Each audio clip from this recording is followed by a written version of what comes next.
everyone, and welcome back to my channel. Today I want to do my first Top 5 Wednesday video. I joined the Goodreads group, and some of the other ones that have happened this month I haven't been able to participate in because I didn't feel like I had enough to say or contribute to it. But this week's theme was the top 5 polarizing books, I guess, that you have read and enjoyed, but polarizing meaning people either really love it or they really hate it. And there are a lot of books like that out there. So I'm going to share with you 5 of my favorite books, or polarizing books that I personally enjoyed and had no issue with, but other people really hate. Alright, the first book is Harry Potter by J.K. Rowling, and that's just going to encompass the whole series. I know some of you are already thinking, Harry Potter, you've got to be kidding. No one hates Harry Potter. How could anyone hate Harry Potter? I agree with you. But I was exposed to hate on Harry Potter. I know a lot of people haven't been, but there is a dark side to people who do not like Harry Potter. My mom, being one of those people, she does not like Harry Potter. Recently we went out to eat with her, and my daughter mentioned, I wish I could be magic like Harry Potter. And my mom sort of leaned in and said, no, you don't. You don't want to be mixed up with that stuff. So I'm just going to touch on the fact that the reason that I chose this as a polarizing book is because, and I don't know if everyone knows this, but certain religious groups have an issue with Harry Potter. They believe it promotes witchcraft and, and all the negative connotations that go with that. Because, Harry is a wizard and he goes to a wizard school, and I don't need to explain Harry Potter. I'm not going to explain Harry Potter. And my mom was one of those people. As I've said in other videos though, my mom did not restrict books or take them away generally. I don't recall her ever taking away a book. And my grandparents heavily promoted these. They bought these for me. They would pre-order them when the days before you pre-ordered on the internet. My mama would go to the mall and put in a pre-order at the bookstore at the mall and then go pick it up for me. So she really fostered my love of Harry Potter. But, so this is just polarizing because of the witchcraft theme. It sort of conflicts with people's religions. I won't get into all that other than to say I love Harry Potter, and a lot of people do not. My kids will be reading Harry Potter. Let's just leave it at that. The next book I don't have a copy of, and that would be And Tango Makes Three by Justin Richardson. And that book is about 2 male penguins, basically a homosexual relationship between 2 male penguins at a zoo, and I can't remember which zoo it was now. I should have looked this up beforehand. Maybe the Cincinnati Zoo? Don't quote me on that. It was in America though, I believe. But it's about 2 male penguins who, they're only interested in making a nest together and sitting on eggs together. And so the zookeepers there, they gave them some fertile eggs because they kept trying, and to hatch eggs and making nests together, but obviously it's not going to work because it's 2 males. So the zookeepers there gave them eggs, and they successfully raised babies and, lived happily ever after as homosexual penguins. And again, I don't think I need to tell you why that's polarizing and some people love it or hate it. I checked it out at the library a few years ago and read it to my kids. They didn't pick up on anything unusual. They were just like, oh, okay, yeah, this is, they enjoyed the story. I really enjoyed the story. And I liked that it's about animals.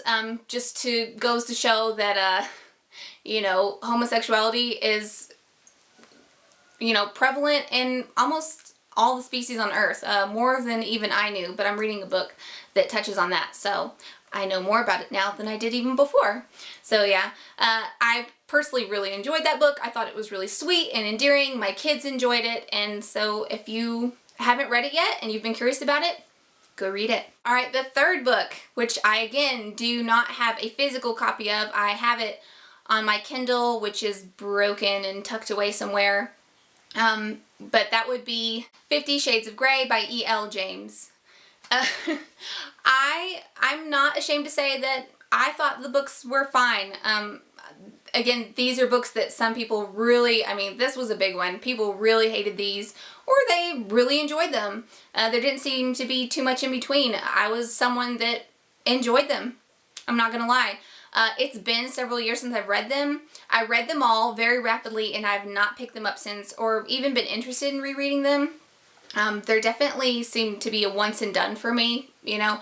Is the writing great in these books? No. Is it really repetitive? Yes. But it was interesting.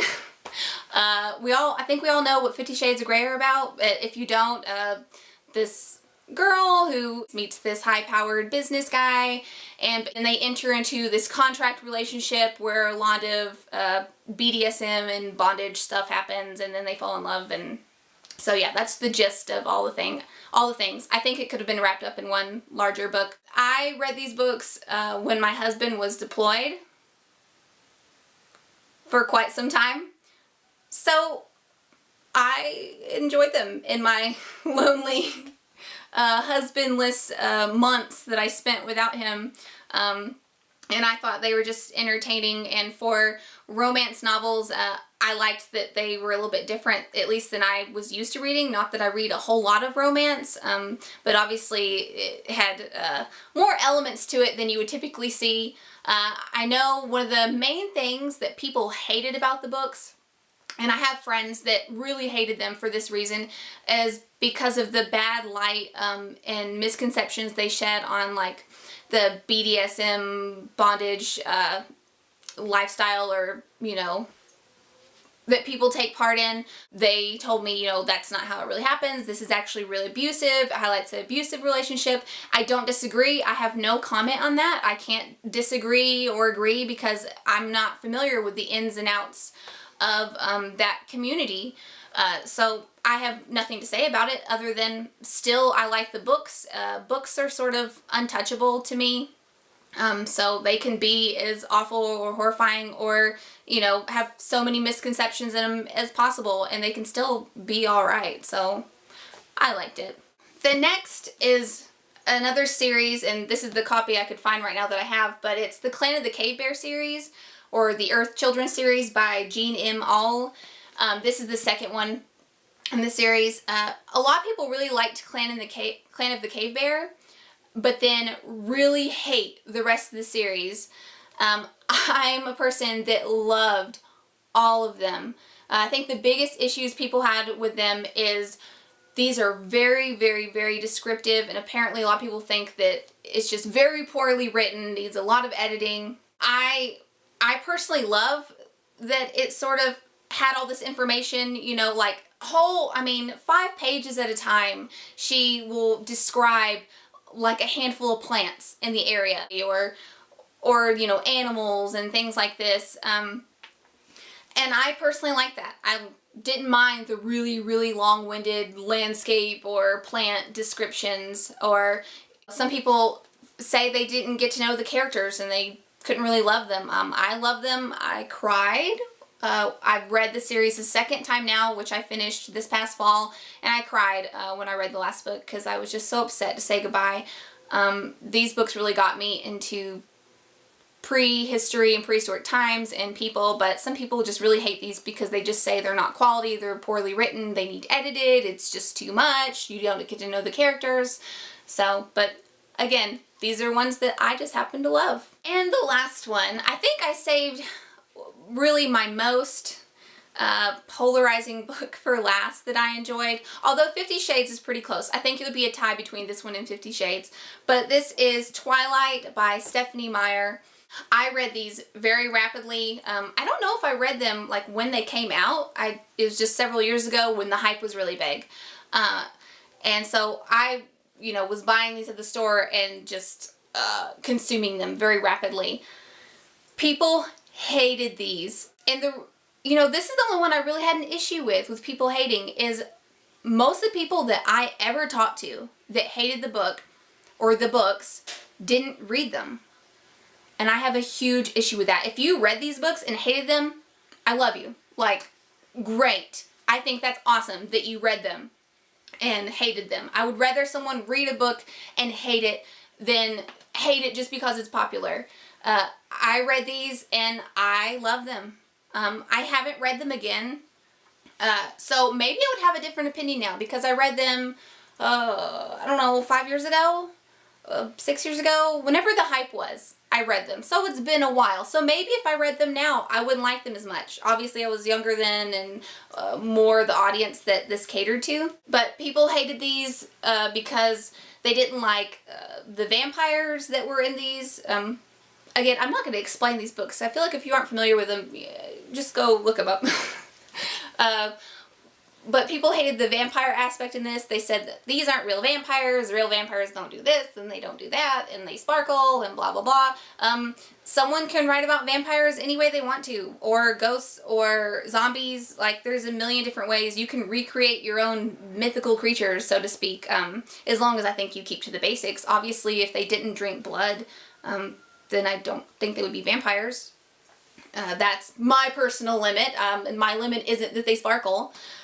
And some people, you know, they don't think this is good writing, and they thought that, again, it kind of glorified an abusive relationship. I didn't pick up on that. Maybe I would now. Maybe I would now. Maybe I wouldn't like these as much as I did. But I did. There was entertaining. I liked the story. It was, you know, a love story between a person and a sparkly vampire.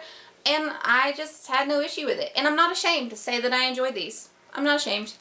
I've actually considered, I know that you guys have probably been able to see them in the background. I've considered hiding them because I know that they're so, you know, polarizing and controversial. And some people, you know, how can you like Twilight? I can't take you seriously if you like Twilight. But you know what? I'm not going to hide them because I decided I'm not ashamed. So those are the books that I've read that I personally enjoyed that are, you know, polarizing. People either love them or they hate them. And so yeah, I'm just had to share that with y'all today. And I hope that you like this video, and don't forget to like, share, subscribe, and I will see you guys next time.